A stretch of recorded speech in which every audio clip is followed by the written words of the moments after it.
Good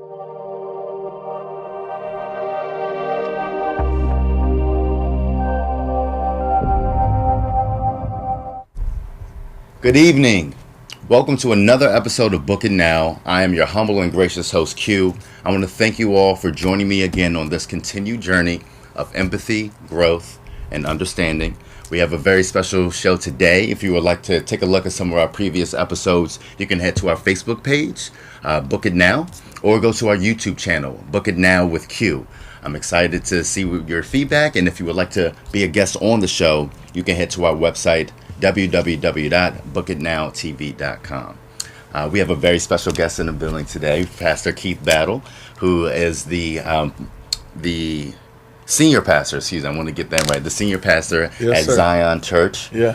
who has, 3 locations? Yes, Two in the Prince George's County here, right here in Prince George's County, Yep. and one in Northern Virginia. Yep. And you also have an internet campus, right, an iCampus? You're right, man. You got it, man. Yeah, so Did your research. Did my research. Yeah. We'll be talking about his experience and his book, Side Chickology: Why Men and Women Cheat. So this show is going to be about infidelity. We're going to be talking about maybe the different reasons why people feel like they need to step out on their partners, or why people are experiencing maybe some stagnance in their relationships. So I do want to welcome you to the show. Thanks, Q. Pastor Keith Appreciate Battle. it, man. Thank you. Thank you for joining us. I'm glad to be here. I gave the book, like we were talking off air here. I gave the book a quick read yesterday and over the weekend. Okay. You have a lot of good topics in there. Yeah. And a lot of good ideas, and it's a fun discussion. Thank you. Thank you. But I do want to kind of talk about you, right? And your background, so the people can get a good understanding of who we're talking to. Yeah. So share with us a bit. So I was born in Washington, D.C. Okay. Local. I've spent all of my life in Prince George's County. Mm-hmm. I lived in Montgomery County for 1 year. I was working at a church in Rockville. Mm-hmm. And, I came from a predominantly single-parent home. My mom raised my brother and I, even though she remarried when I was 9. My father and my mother separated and divorced when I was 5 years old. And we didn't go to church. We weren't Christians. Okay. Football was the god of Sunday. Yeah. So that's kind of how we lived. And then when I was 14 years old, my mom had gone through a devastating loss. She lost her mother, and it really crushed her. And one of her friends invited her to go to church with her. Mm-hmm. We didn't go to church. Mm-hmm. And did Grandma go to church? Yeah, my grandmother, I think she went to a place called the Salvation Army, which was a religious group. Okay. Yeah. Mm-hmm. So most people think of the Salvation Army, they think of a place where you go get clothes and goods, but it's actually a Christian church movement, and they have services. Yeah, too. I knew they did work similar to Habitat for Humanity across the pond or the ocean.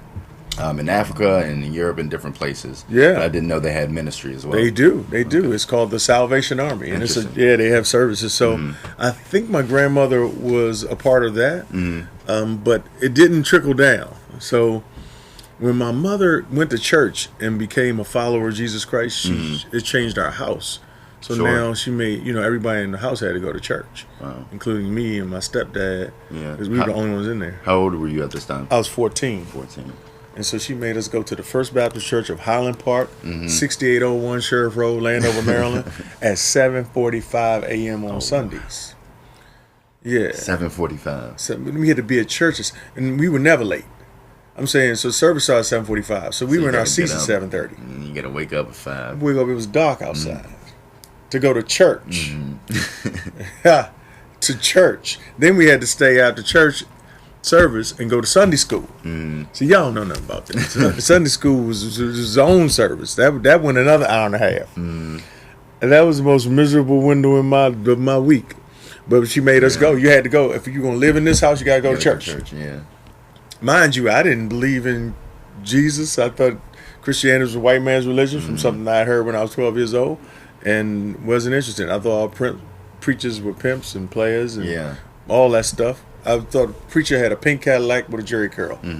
That was my image of a preacher. Wow. None of that was true at this church. And so and God got a hold of my life. Like I'm in there thinking I'm just, doing time. And all the while, like, the message was touching my heart as a young teenager. Yeah. So I think I was sharing with you before we went on live that the Sunday school teacher, Deacon Calvin Rogers, is now a deacon in my church, and I would give him the blues in his class. I was disruptive. I was mischievous in his class. I would disrupt the class, challenge his teaching and all that stuff. And ironically now he's a member of my church and listens to me teach on Sunday. So that's incredible. It is a pretty incredible story. So how did so make your kids go to church. Yeah. I'm just saying it might work. Or your church, right? Any church, man.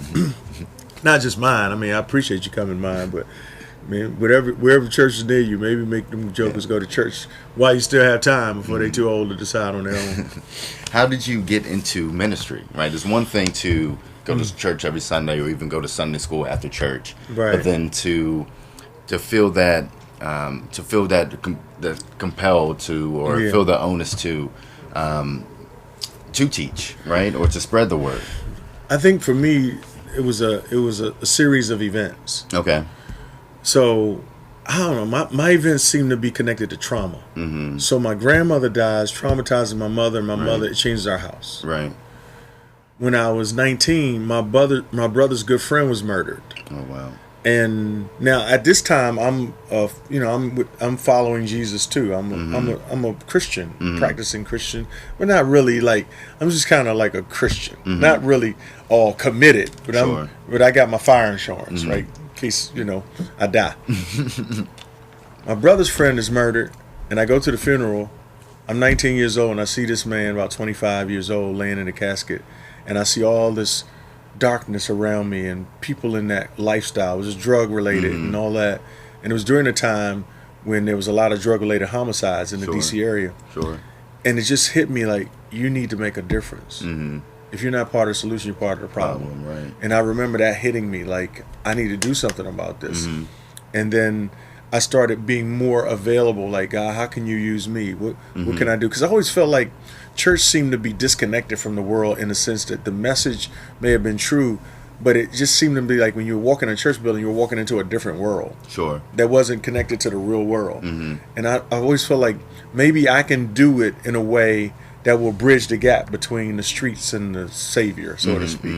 I don't know. I didn't have that in my mind, but even as I think about it now and look back on it, that's kind of what I was thinking. Right. So that kind of, those traumas kind of made me, kind of were a catalyst to me moving in that direction. So by the time I was 19, I was really open to whatever God wanted me to do to serve Him and please Him. And while I was a student at Prince George Community College, I met some guys who told me about Washington Bible College, which I had never heard of. As I was studying, still I wanted to be a comedian. And my compromise with God was, because I wasn't sure what preaching was and ministry was, because that seemed really strange. So my compromise was, I'm going to do comedy, but I'm not going to cuss. I'm going to do Bill Cosby Jello pudding comedy. Forgive the Bill Cosby. And this is before all that happened. It just happened. But he was kind of the blueprint for clean comedy. And so I said, well, I can be funny without cussing, which is hard, by the way.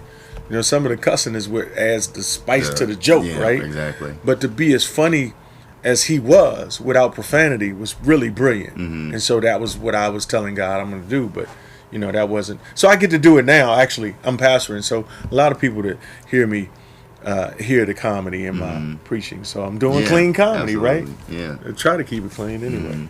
So that was the journey. Was, I think the key that I would share is that sometimes our journey, you have to pay attention to trauma. Trauma is a tracking device. And I think sometimes people look at trauma and they think the trauma was meant to stop them.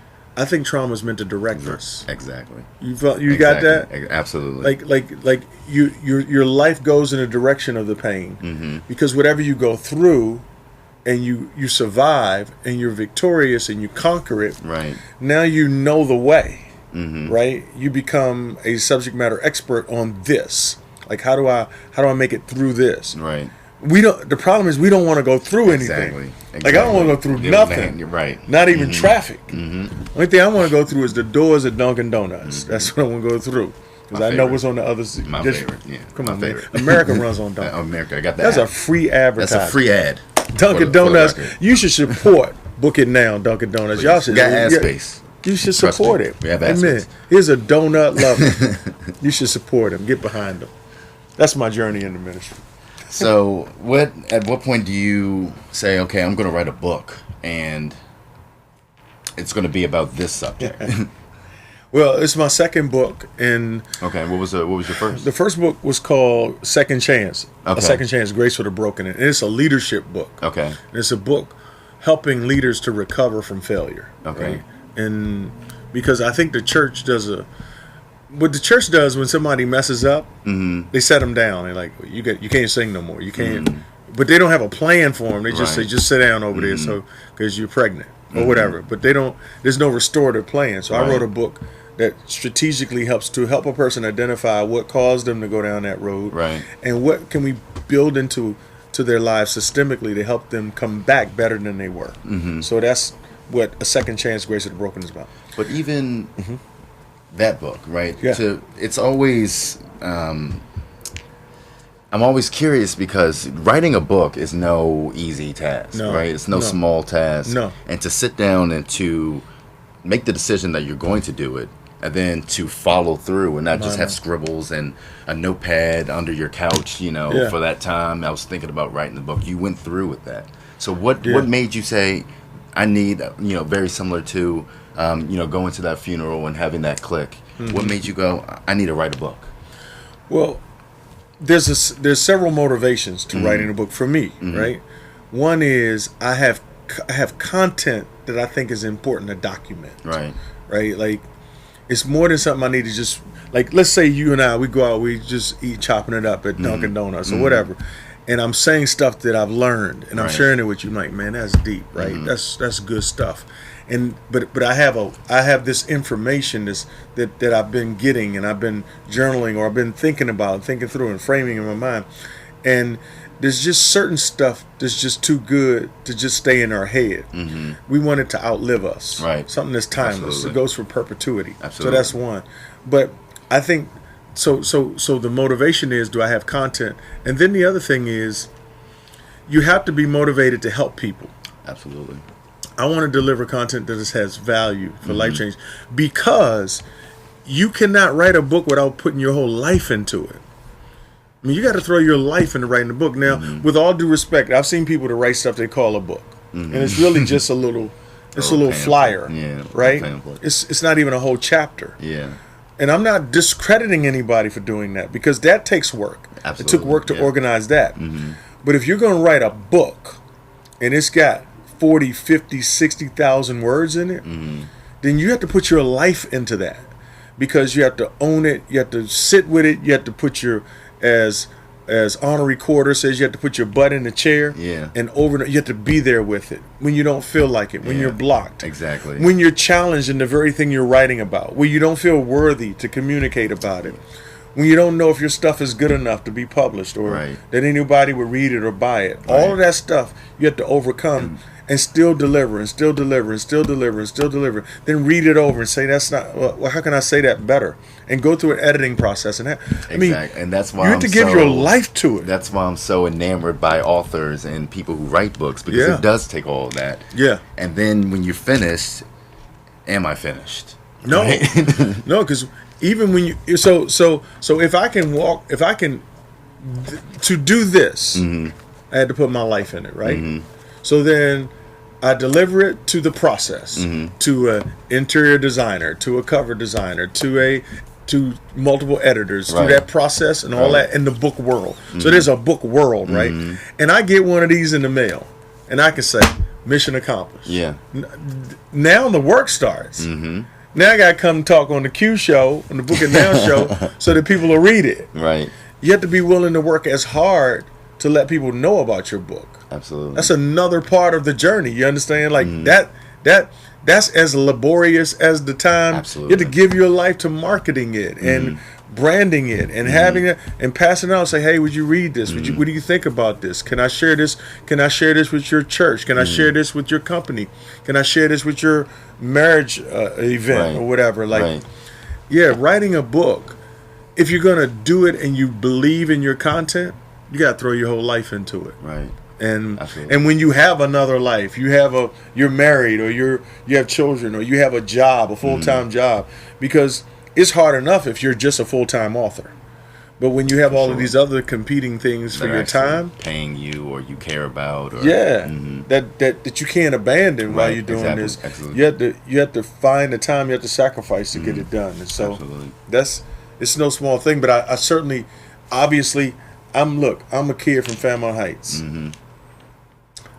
It can be done. And at the end of the day, this book was number 6 on Amazon recently, and it's number 7 in the Washington Post, and the Washington Post bestseller list. You got fans here. They don't know. So this book, for somebody like me to be able to do this, if I can do it, you can. So I think that's encouraging. Absolutely. Somebody like this dude. And by the way, I barely graduated from high school. I didn't say that story. I can tell you that story if you have time. But Absolutely. I almost didn't graduate. But I do from want high to get to the book. Yeah. What inspired you to write about this topic in particular? We're talking about side chickology is the name of the book. Why men and women cheat. Right. What inspired you to write about this? I know you did the leadership help, right? Yeah. Recovering from mistakes or fallen times. Yeah. Then you move to this subject matter. Yeah. I don't write about anything I haven't experienced. I can write about a second chance grace for the broken because I failed. Right. I can write about infidelity because I was unfaithful. I don't write about anything I don't know. You know what I'm saying? I can write about business because I'm a businessman. I can Right. write about sports because I'm an athlete and used to be anyway back in the day. So what inspired me to write it was, one, I had a personal story. Okay. And I didn't write it from a position of weakness. Right. I was able to write it from a position of strength and recovery. And my wife and I went through that. We went through hell. Went through the pain of it being exposed. We went through the rebuilding process. And now our marriage is better than it's ever been. Right. And I talk about how to get there, that process, because just because there was infidelity doesn't mean it's final. Right. It doesn't have to be. Not in every situation. In some situations it should be. Not in every situation. But I also write about it, Q, because this issue of cheating is epidemic. Absolutely. Whether you're talking about married couples, people who date, people who are significant others, people who live together, people who are heterosexual, homosexual, whatever it is, people are cheating. They're cheating out here. Like people ain't being committed and faithful. Yeah. In fact, it's not gender specific or right. sex Being specific. faithful is the exception now, Right. not the rule. Why do you think that is? I think the advent of internet has expanded temptation in an astronomical way. It has made seeing people at levels that you shouldn't see them very easy. Sure. Like, and there's so much seduction now. So seduction sells, right? Absolutely. Absolutely. So like, there was a time you wouldn't see another woman in a bathing suit unless you went to the beach in the summer, and then you couldn't do it with your girl if you was your wife because she slapped. What you looking at, right? But now you can just go on Instagram, Yeah. and I see that guarantee all if I day. open my phone right now, it would be one of the first things I see. Huh? I guarantee you, if I open my Instagram right now, it'll be one of the One of first things you I see, see. right? Now we're just talking about bathing suits, Right. But now let me tell you something else. Maybe 30, 40 years ago, if you wanted to see a naked woman, you had to go under your uncle's bed and find a magazine. Or you had to go in a seedy part of town, put a trench coat on with some shades and a hat and hide and go into this little raunchy building where they had little videos, right? You had to do that. Now all you need is a phone. Right. And you can pull up anything you want, any size you want, any nationality, any shade, any position. Right. And I'm saying that cannot help me to be faithful if I'm always stimulated by stuff all around me. Right. I mean, that's so a seductive picture is a natural message of flirtation. And I think what a lot of women don't understand is, I don't even know if all women are always aware that when you take a picture of your butt, That's the picture. Yeah. Basically, ain't no man looking at your face because you're doing like this. Right. You're in the mirror, you take a picture of your butt. Yeah. I wonder if women know that what men are saying is that it's available. Mm-hmm. Like, we think we can get that. Mm-hmm. You know, or we are interested in how to access that. Yeah. Or we like, man, or we send the pictures of each other. Right. Mm-hmm. Now, some men are stupid enough to like the picture, and the wife say, "What you doing?" Like, but anyway, that's another story. That's another, So I can get that. So that's just one of the reasons why I think infidelity is prevalent. But there's so many reasons, and I talk about them in the book. So many reasons why people do it, and it's not just visual lust. Mm-hmm. Sometimes, like in my case, I was just lonely and empty in my marriage. Like, it's one thing to be single and lonely. When you're single and lonely, what makes it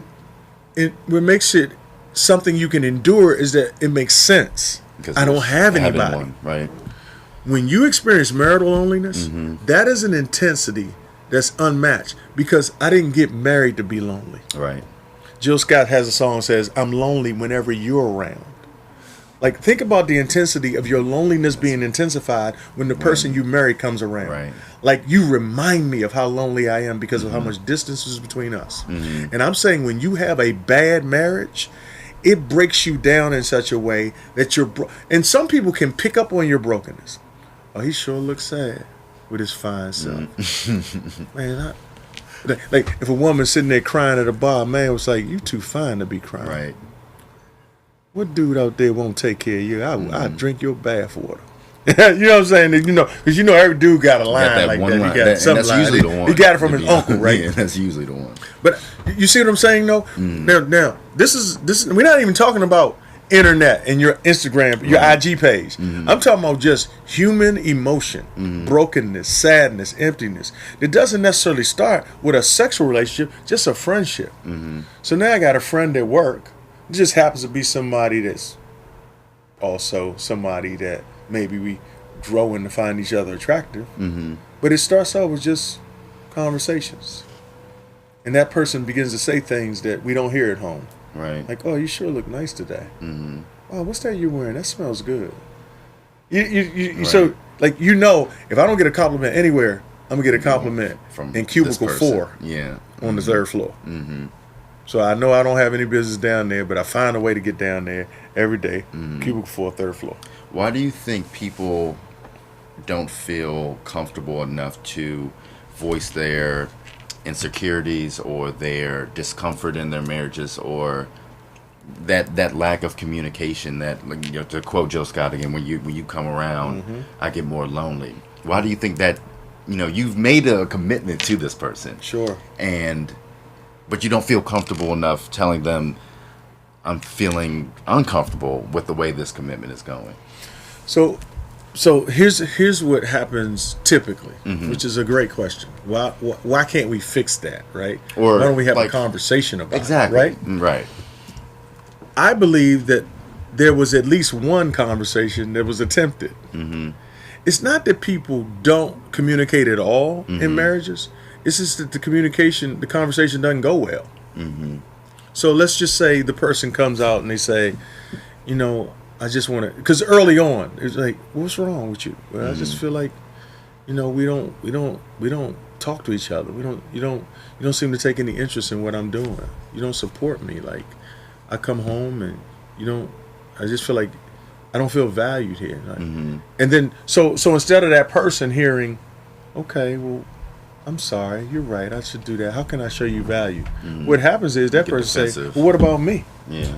What about me and these kids?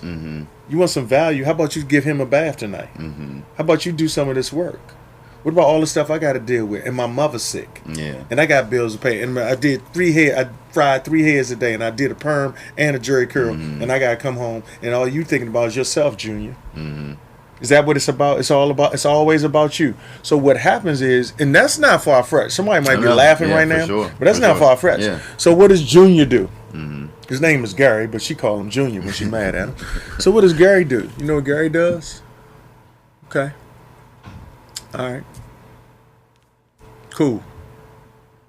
You think he's going to go back again and say, "I don't feel like he got beat up. He got verbally beat down." So one of the things does he just jump in the bed with another woman? Nah, it ain't like that. They try to make it like that. So he gonna go right out. You gotta groom another relationship. But his first thing is to find what are the spaces that I go to where I feel affirmed.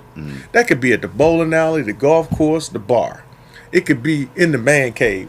He becomes a Madden football expert. He is the champ, the regional champ of Madden football. So he gonna find a way to win somewhere. And a lot of men do it in the man cave. I have a whole chapter called the man cave. We go down and we play cards. We play beer whist, whatever. What we do, you create a space where I don't have to deal with that drama. Right. Because that's drama right there. Now what? And somebody said, "Why don't you just talk about?" Because if you don't have a counselor or a third party helping both people be understood, sometimes couples can work through it and talk through it. Right. Like now, my wife and I have a great relationship, but every now and then we hit something and we need a third party to help us get through it. Because we're only seeing it through our lens, and we're not giving any compassion to the other person. And when I have a conversation with you, and particularly for a man. I don't know what it's like to be a woman, but if a man ever makes himself emotionally vulnerable and that's not handled properly, he will shut down in ways you will never get him to open up again. He'll be in his casket still not saying nothing. I'm telling you, he'll be in his casket. He won't even say nothing when he's in the deathbed. Well, how you feel? Right. I'm all right. Right. Because think about this. We've been shut down as men Forever. based on how you were raised. Yeah. You're talking about being when masculinity was that false kind of masculinity that wouldn't let us cry. Right. Yeah. Stop acting like a little girl. From hurting yourself. Like I fell down and I'm hurt. Where's my little man? Little men don't cry. Yes, I do. Suck that up. like tears are feminine. Yeah. Tears are just tears. Tears. Right? Yeah. So if you are criticized for crying, criticized just whatever, Pouting, right? whatever, Like that. Either you go and take that criticism and still be true to yourself, or you can do what most of us did. We just learn how to not feel. Right. So I ain't felt nothing in 18 years. So I'm 24 now, and I meet a girl. She want me to get in touch with my feelings. Wait a minute, this is dead. The only thing I feel in here is hunger and anger. That's all we're allowed to feel. Right. You can be hungry. Want something to eat? You can be mad. If he ever put your hands on you, put your hands on him, right? We taught that. If you can't be hurt, Vulnerable. tender, so we get. Then you're 16. You get a condom and a beer. You know, that's your you call it your bar mitzvah. Yeah. Your rites of passage. We get. Hey boy, let me show you how to do this here. You know, not a tissue box and a journal. That's what our sisters got. Right. They got journals. We need one too. So now you package that with a man who finally tried to reach out to his wife and say, you said that word and she crushed him. Right. Oh man, it's a wrap. It's a wrap. Why do you think that that Somebody listened to say, "Oh man, well, I ain't got no shot." Yeah, you do. Let them open up and trust. You have to create an emotionally safe space. That's where I was going with that. Yeah. That's what I was going with. Why don't you think that? I mean, for this, Let somebody tell you how they feel without them feeling like they're stupid. Go ahead. Exactly. I'm sorry. No. Yeah. That women, I guess, in this example, don't receive that vulnerability well. First, well, I think if a woman is aware of how precious it is that this man has opened up and said how he feel, I mean, you got to stop. It's like when E.F. Hutton is talking. Yeah, for sure. Like, now, I know this sounds a little stereotypical because some men are very much in touch with their feelings and they would express. But I'm talking about, by and large, most women are struggling because he won't tell me what he's feeling. He won't say nothing. He won't say. He can only express anger and appetite. We can say I'm horny or I'm hangry. I'm angry and hungry. We only have a limited window because this is shut down when I was 6. They told me don't act like a little girl. So now, and it's not a girl, it's being, what they're telling me is to disintegrate. Integrity means to be integrated. Mind, soul, spirit, body, everything is connected. What we have is a disconnection. And the disconnection only reconnects between our brain in our sexual organ. Mm-hmm. That's why we're able to have non-emotional sex Right. and not have any problem with it. That's a whole different lane Yeah. we're talking about. But I think if women, instead of answering the question, why don't women treat that with precious respect when a man opens up? I think if a woman realized how important it is that a man can open up and say something and it not even make sense, and she just say, I appreciate you just sharing your heart with me. Mm-hmm. I really do. Mm-hmm. But if you That would jump be the into world, correction, yeah. because I'm looking for emotional safety, Mm-hmm. because I haven't necessarily been articulate at expressing my feelings, right? I only know how to be mad and to be horny and to be hungry, Mm-hmm. right? So now, if I say I'm hurt, or I feel vulnerable, or I feel underappreciated, or I know how to feel disrespected, but disrespect brings about anger. Right. But disrespect hurts before it makes me angry. Exactly. But I don't know that I don't even feel the space in between the hurt and the anger or the disappointment. Anger is a secondary emotion. Absolutely. So anger only comes on the heels of fear, disappointment, shock, or something made us afraid, right? So if you disappoint me, I'm disappointed before I'm angry. If you hurt me, I'm hurt before I'm angry. Anger is a defensive emotion. It is not the first thing we feel. Absolutely. But as men, because we're so shut down, it's the first thing we notice. I'm ticked off. We don't know how to slow it down enough to say, dang, that was cold. Right. We just know we're going to get somebody back. We don't even know that space in there. So anyway, you're opening up. That might be another book. When you open up, just, Yeah. I don't know the content of the book when Bishop T.D. Jakes wrote it, but he wrote a book called He Motions. Okay. And I've never read it, but my guess is that what he was getting at. That we don't feel differently in the sense that we don't feel anything different. We just are not as sensitive to what we're feeling. And we don't slow the tape down enough to know what I'm processing. Right. And we don't necessarily have permission to feel culturally. I think hopefully that's changing in our culture. What are some of the ways that in your counseling you try to get men to slow that process down so that you can feel the disappointment? Because especially disappointment, at least for me, is something I try to notice so I don't get angry. It's like, okay, that hurt. So I'm just going to go this way. Yeah. Because that over there, I understand what that is, and that can't be corrected. Yeah. Right? So when you asked the question, it made me think of something, and I'm going to get to that question. But what we celebrate culturally, look at what we celebrate culturally and what we condemn culturally. By and large, if a man does a poem about being hardcore, about what I do for my street, for my city, for my people, it's like it's viral.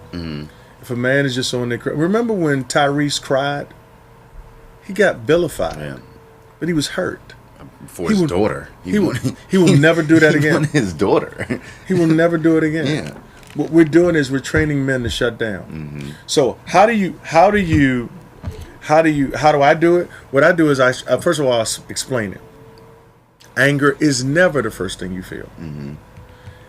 Okay, let's just say somebody came in here right now and called all of us the N-word. Everybody in here just did it vile. Just you. The first thing we would feel is shock. Like, how'd this person get in here? You're a clown also. We wouldn't necessarily feel fear necessarily. No. Wouldn't be disappointment. It would be shock. So what I do is I put the primary emotions up on a board. And I say, here are primary emotions. These are reactions, immediate reactions to a circumstance. Shock, disappointment, fear, hurt. Anger is what we feel after we realize he really did say that. Man, I bet you better, right? But we think that's the first thing we say. Right. First, we're like, what is that? Exactly. That's shock. So you have to be able to identify somebody else. Let's say this: you come home and you tell your wife, "Honey, I got a promotion," right? And you envision driving home that she was going to stop cooking Jump into basically your arms. pull you with her apron Yeah. and say, "I'm so proud of you, baby. I knew you could do it." Right? You say, "Honey, I got the promotion." You know what she says? Good. I'm really happy for you and your little promotion. May you succeed in all you do. And you know what? God bless you and your little job. Watch this. That's not necessarily, it depends on your wife whether that shocks you. It may be disappointing. It may be hurtful. But you don't get angry first. Right. You might go downstairs. Dang, man. Then you start thinking, Keisha wouldn't have treated me like this. Yeah. I got to deal with this all the time. I got to now you understand what I'm saying? It's a defensive emotion. What man is going to go back in the kitchen and say, "Honey, that hurt"? Yeah. When you say that to me, it makes me, because if she's in that space, she might say, "Well, what about me? What about all I've given up?" And you get to keep getting your promotion, keep being out of the house, and keep being around all your little chicks at work. Like, it's just, I hope people ain't getting hopeless watching this. What we need to just be is aware. Right. That there is a ignorance. There's a book called Emotional Intelligence. And there's people who have a high level of what they call IQ, which is intellectual quotient. EQ. It can be off the chart, right? They're brilliant, can put a computer together. But that emotional intelligence aren't even recognized. The people at the table don't even like them. And they're saying, "Hey guys," they have not, the nerd is like, "Hey guys, you want to hang out?" He doesn't even know. Dude, nobody likes you.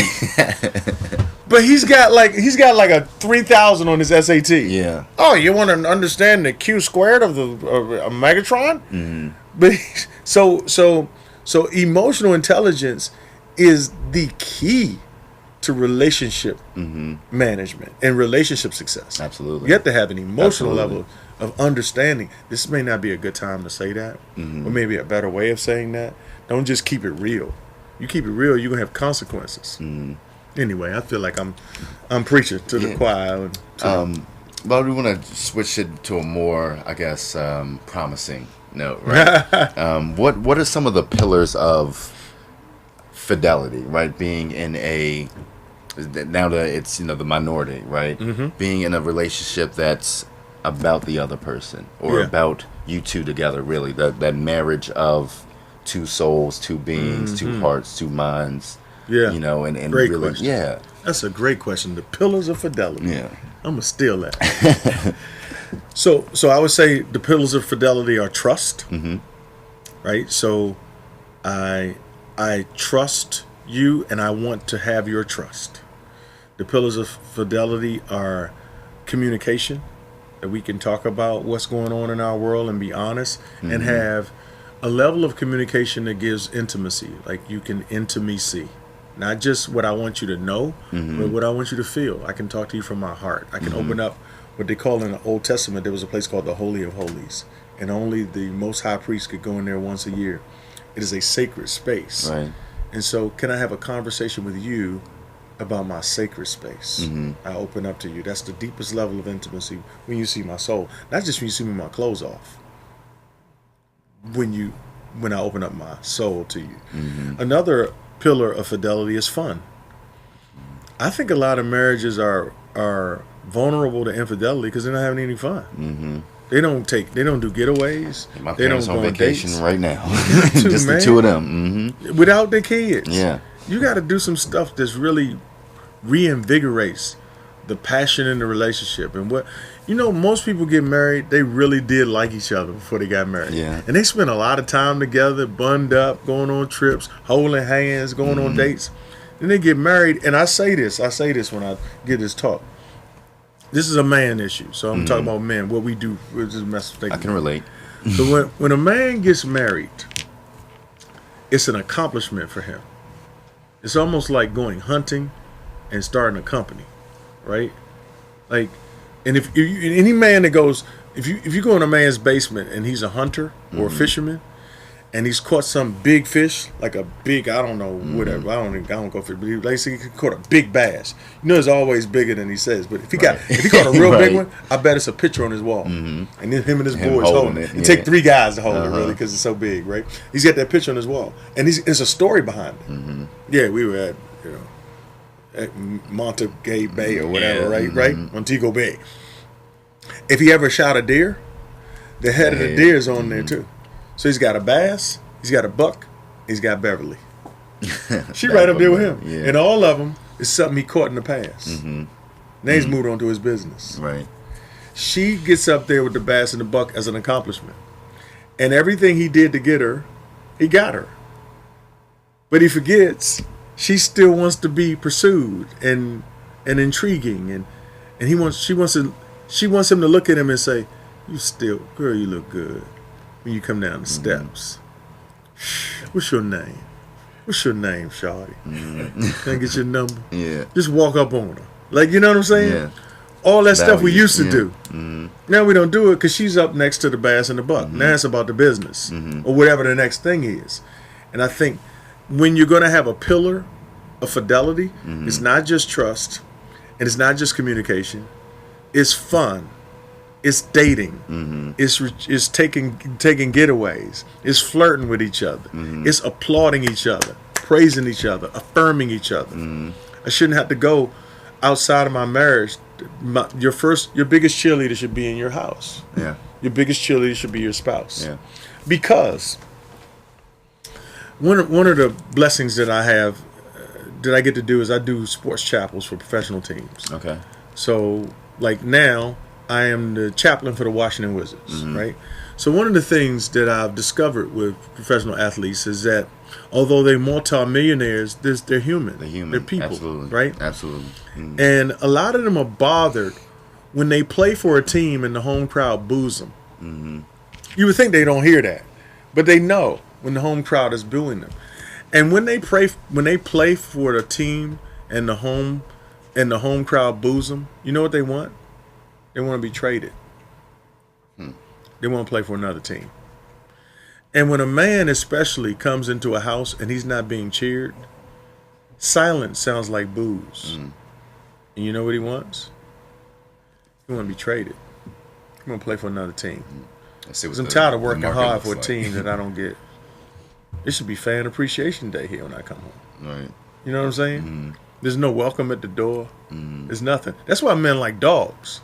Oh, I got a dog. You ever seen how the dog acts when you come home? Oh, every day. I can't get 2 feet in the house. Come on. He don't care if you closed the deal that day. If you got an A on your test, you could have got fired. Yeah. You still a man here. Like, I've been down that road. Too. Yeah.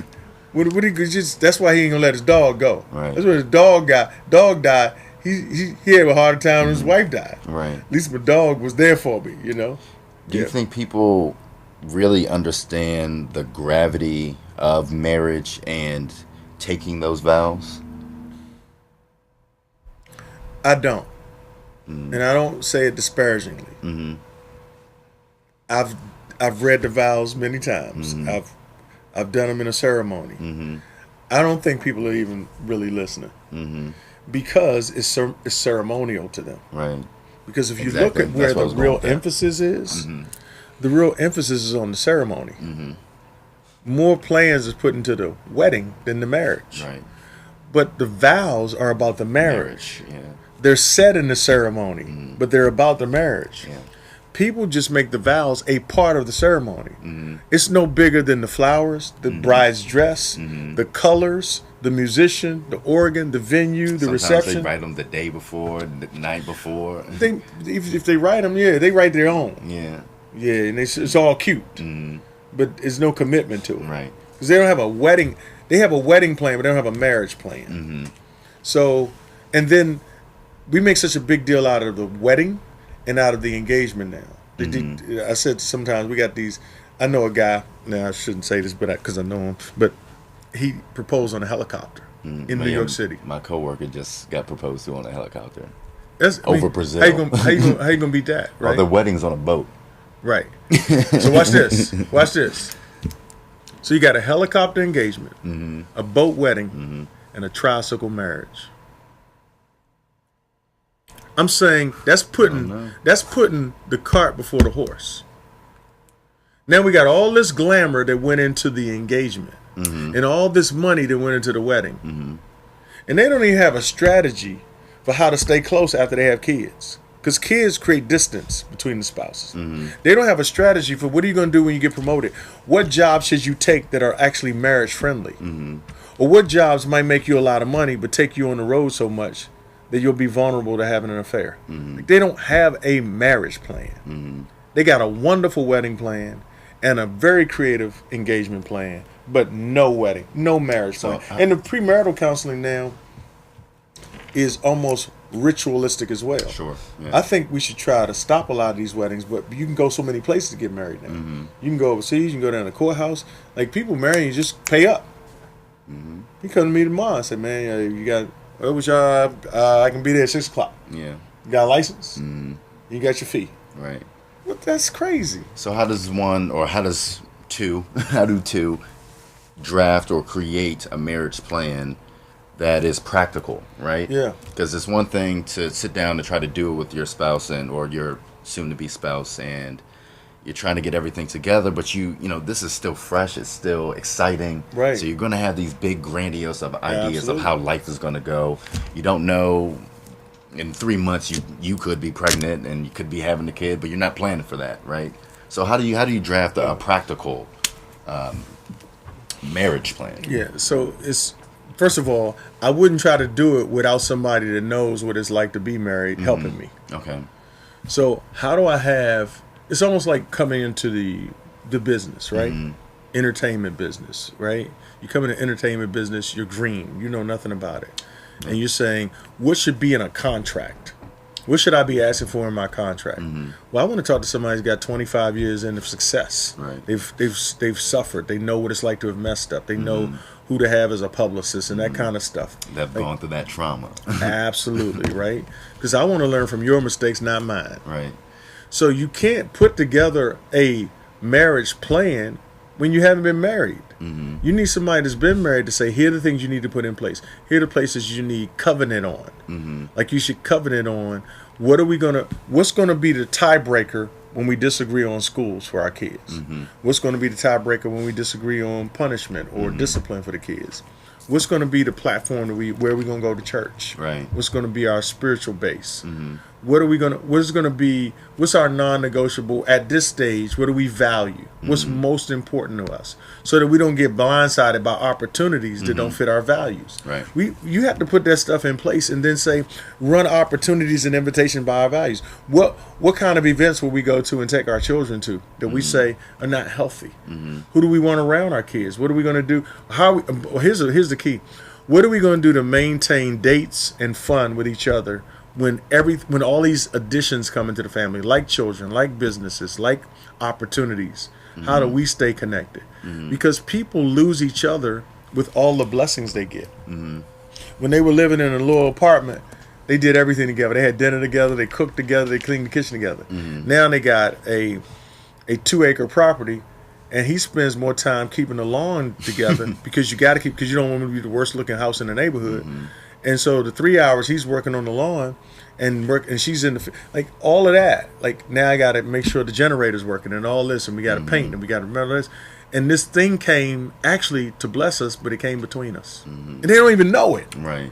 So what do we put in place to make sure we do every week we still have our date and we're still connecting? Those are the kind of things you put in place. You talk to somebody that knows what it's like to see a relationship evaporate.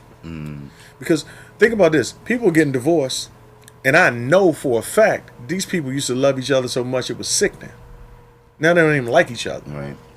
Something happened. It wasn't just, even if it was infidelity. How did that happen? You mean the person's just wild? Maybe. Sometimes that happens. What was going on in the relationship that created an environment for it to happen? Do you think that that occurrence could ever just be natural? Like, we're having a good conversation here, but we do have a clip of you talking about people in seasons, how Sure. things change, you grow. You're not going to be the same person you were 2 years ago, 3 years ago, 10 years ago. So do you think it would ever just make sense for two people to get divorced because they're just not? You gonna play that clip? Yeah. So yeah, let's go to that clip and then we can chat about it after. It is dangerous to stay in a place beyond your season. You got to pay attention to when God dries stuff up around you and it's time to move. This ain't even working anymore. This ain't working for me, and it ain't working for you. You ain't producing. You can't deliver what you were delivering. I can't receive anymore. Whoever this is for, when you're in a place and you can't receive anymore, it ain't flowing anymore. It may be time. The brook dried up, baby. It's time, and it ain't like God is through with you. God just ready to do a new thing in your life because the old thing is over. That's okay. It's called a season, and seasons change like that. You ain't supposed to be in the same place the rest of your life, the same neighborhood, the rest of your life, the same church, the rest of your life, the same club, the rest of your life, the same group, the rest of your life. God will move you from glory to glory to glory, from season to season. You ain't going to always have the same friends the rest of your life. There are certain friends that come in your life for a season. That was your friend to just get you through your freshman year. That was your friend to get you through undergrad. You got new friends in grad school. Stop trying to live in a place that you don't even fit anymore. Who is this for? This ain't even in my message. You're still trying to fit into a place that doesn't fit you anymore. That's like a teenager sitting in a car seat in the car.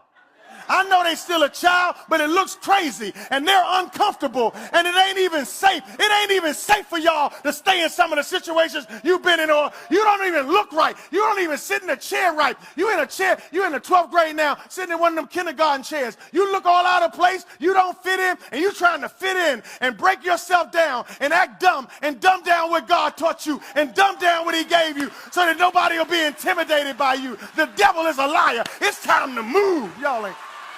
I don't even know who I'm talking to, but he's trying to tell you when it dries up, you got to move. You got to bust a move. Some of y'all should have been gone. And the reason why you're frustrated is because the relationship ain't working anymore. It's not cross-pollinating. You're not getting anything from it. You're not giving anything to it. And now it's supposed to be over now. It's not working now. You're supposed to move on, and you're still there. Your loyalty has made you stupid.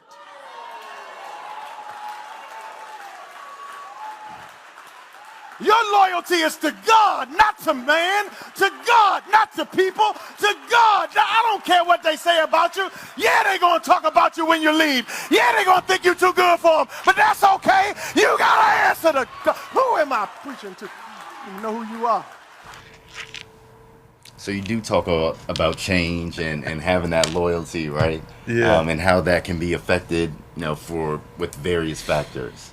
Yeah, that clip, that was during a message. It actually had nothing to do with my message. It's just I just went into that in that service. I don't know what was going on that made me say that, but it hit a nerve, obviously. I don't feel that way about marriage. I think I don't think I think you can outgrow relationships. I do. But I think marriage is different. It's a family, it's a covenant. It's eternal. I think marriages are for lifetime. I heard one preacher say you can't get out alive. So I think the goal in marriage is, instead of to try to just be my best self, how can I make the person that I've devoted my life to as the best version of themselves I can do? So I'm not done with my wife until one of us dies. But what if having her become her best self calls for you to be not near your best self, right? Or you're kind of restricting yourself in order to elevate her, and then just through experience that usually leads to resentment, which we're right here. So I think it's kind of like full circle there. Yeah, I think if it's my, this may be counterintuitive, and again, I haven't been in that situation. I feel like my wife has done so much to sacrifice to lift me. Right. She's been my biggest supporter. She sacrificed her own life so that I could shine, and she's played that role behind the scenes and done it well. I'm a better man and better in every area of my life because of that. I would hope that if it was reversed or when her time comes for me to be her, to lift her up, Right. and to prop her up and to support her, that I would do that and not view it as I'm losing. But if she's winning and we're one, I'm winning too. We're winning and we're one. And I think that's the key to it, that not looking at what I can get out of it, but what I can bring to it. That's the difference in a marriage. Like, my assignment is, as I've chosen this woman to be my wife, Vicky Battle, my assignment is to love her until one of us die. That's it. And that means serving her, supporting her, covering her, whatever it means. Yeah. You should play that clip. Yeah. Yeah. I did want to. Yeah, I did want to do that. We do have that other clip of you really affirming what the vows. That's where that original question came from a couple of minutes ago when I was asking if people understand the gravity of it. And I think that this next clip, you do a good job of demonstrating how important and how real that marriage is and that commitment is. So let's take a look at this clip. No matter what, I got you. I got you. If we grow old and we have to stand over your parents' grave and bury them, I still got you. I got you if we have to spend holidays visiting our own children in prison, I got you. I got you if you get so sick you can't walk and I got to push you around in a wheelchair, I still got you. I got you if something starts happening in your mind and you forget who you are and you don't even know my name, I still got you. For better or for worse, in sickness and in health. No matter what happens, I got you. I got you if they have to cut your breasts off to save your life. I got you. Because your form is not more important than my commitment to you. I got you. For better or for worse, forever I got you. I will never leave you. I'll never forsake you. I got you. And if you don't mean that, don't mess with her. That's what we need now. That's how you should do a wedding. I got you. And that's what it's all about right there. I got you. Right? That's it, I got you. I got you. I got you. I got you. No matter what, I got you. No matter what. And yeah, that's what I was really trying to. I don't think people. It's more ceremonial, right? This is my wife. My fiance is now my wife, but that's very serious. Yeah. To dedicate your life to someone in front of everyone you know, your God, and to I don't know. That's just something I'm passionate about because I just have great examples from my parents. Yeah. Who've been married for 31 years. Great. And I think it's a blessing generationally that you were able to experience that. Absolutely. That you didn't have to go through the trauma of somebody walking away and saying, I don't got you no more. Right. And I'm not saying that I'm not judging anybody who did end their marriage. Some people ended their marriages, they were hostile, they were empty, they were sad, they were lonely, it was a lot of pain. But I'm saying, now when you know better, you can do better. Absolutely. You don't want to be a serial divorcee. Right. Stick with somebody and don't keep making your wanting to leave about them all the time. What is it about you that you can lay down? I'm just as a husband, I'm supposed to lay down my life for my wife. Absolutely. So how can I get out alive? And even if I want to go, I've given my promise to my wife and my family to stay. And I think we need that. See, I think that's more important than love. Commitment. Absolutely. People say, what makes a love? I don't believe that. I think the love is emotional. It hits highs and hits lows. It's in between. It's like a good golf game. Sometimes you're hitting it good. Sometimes you're putting good. Sometimes your game is off. No, But you got to be committed. Like love is commitment. Yeah, well, yeah, a certain kind of love, unconditional love. But there's some love that's erotic. What love, but I don't view that as love. Yeah. I think love is unconditional, and there's no other kind of love. Anything else you may be describing affection or infatuation. But we use it so much. Yeah, we use it so much. I love pizza. Right. I love donuts. I love women, or I love the Washington football team. Yeah. Right. We throw it out there so much. I agree with you that it's kind of diminished its true value. In the last couple minutes here, I do want you to kind of give the audience some key takeaways that you would want them to receive from reading Side Chickology. And where did the title come from? I don't think we got into Side chickology is just the whole term of side chick is really a mistress. And so because I'm a pastor, I usually put ology. I got a chapter called ribology. Okay. If I'm doing an illustration on birds, I'll call it birdology. I just like the term. Okay. Ology is the study of something. Right. So the book is a study of infidelity. So that's where it comes from. By the way, if you're in the DMV, I'm doing a book signing tomorrow night, Wednesday. Yep. Oh, if you've seen this live at 7 p.m. at the Sanctuary at Kingdom Square in Capitol Heights, Maryland, off of Central Avenue. And I'm going to do a discussion and a book signing for the book. If you want to come by, we'll have plenty of books for you to do. I'll sign them. But yeah, that's what the book is about. The book is about, the takeaway from the book is that marriage matters. We got to make marriage great. Absolutely. We got to make marriage great and protect it. We got a president that says make America great. I think we should make marriage great. Don't even bring him up.